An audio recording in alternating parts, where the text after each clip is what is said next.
Okay. This is number 36. This is one, if you remember, I made a mistake on this one in class. I apologize for that again, but let's talk about it now because I actually realized there's something kind of wrong with this question, and you'll see why in a second. But let's just talk about it for a second. They're asking about the local linear approximation of a function f. Okay, local linear approximation is just a tangent line, right, to the graph.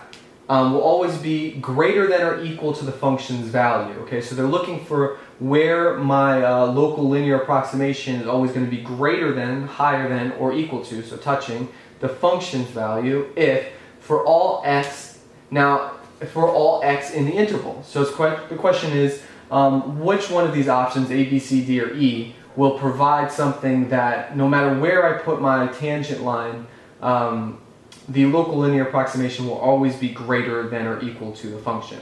Okay, so for A, f prime is less than 0.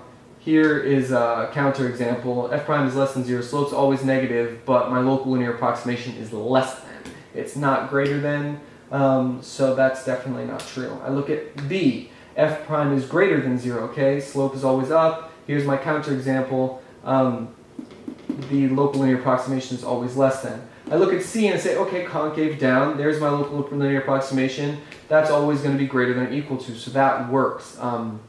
That looks like it's my right answer. And then I go to D, f double prime is greater than 0, so that's concave up. Clearly my local linear approximation is always less than or equal to my function. Now the reason why I said there's an issue with this question is that for E, f prime equals f double prime equals 0. That means the slope is 0 and it's got no concavity. Okay, if the slope is always 0, that means I've got a horizontal line. All right, no matter what, I've got a horizontal line. And then the fact that the concavity is 0, I mean, that doesn't even really make a difference to anything, because if my slope is always going to be 0, then my concavity is always going to be 0 anyway. So that doesn't even really matter.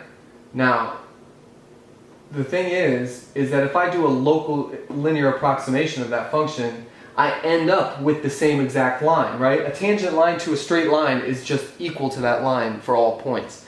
So the reason why I take issue with this is because the question says, will always be greater than or equal to the function's value. Well, technically this is always equal to, so it satisfies the question of, is it always greater than or equal to? Yes, it's always greater than or equal to. No, it's never greater than it, but it is equal to, which is one of my options. So technically, what I feel is that, and what it makes sense to me, is that E could also be an answer choice for this question. So here's what I think is that they made a little mistake in the answer choices, and I actually looked this up, and in previous versions of this test, this practice test, option E wasn't an option. So I guess they just kind of added that in there. Don't ask me why. I can't tell you why, but clearly C is the answer choice they were going for, right? The local linear approximation when it's concave down will always be greater than or equal. So I hope this didn't confuse you. I just wanted to point this out for those of you that are interested in a little bit of a deeper understanding of the question. So anyway, God bless you guys. See you on the next video.